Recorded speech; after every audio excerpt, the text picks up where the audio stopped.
Hello সবাইকে। ছেলের শরীরটা একটু ভালো আছে, তো বলেছিল নারকেলের নাড়ু খাবো। তো এবার কী করে বানাই, নারকেলটা শুকিয়ে গেছে, পুরো ফ্রিজে রেখেছিলাম, তো এবারে সেটাই কাটতে হলো। তো চেষ্টা করলাম, তো নারকেলটা একদম শুকিয়ে গেছে, তো গুড় দিয়ে দিলাম। ভেবেছিলাম কি কেমন যে হবে, ভালো হবে কি না, পরে খেয়ে দেখলাম কিন্তু ভালোই লেগেছে। তো ভাবলাম তোমাদের সাথে এটা শেয়ার করি।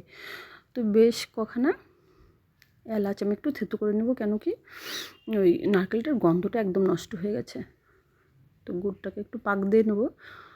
তো পরে যে যখন পাকটা এসে গেছে তখন কিন্তু আমি নারকেলটা দিয়ে দিলাম।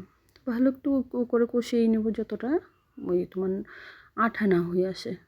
তো পরে একটা থালাতে এটা সেট করতে দিয়ে দেবো, একটুখানি ফ্রিজে রাখতে হবে, কারণ এখনই পাগল হয়ে গেছে খাওয়ার জন্য।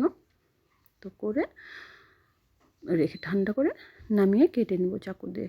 যত সম্ভব মনে হচ্ছে না যে নাড়ুর মতো হবে, তো ঠিক আছে, কোনো ব্যাপার না, তক্তির মতো করে নেব।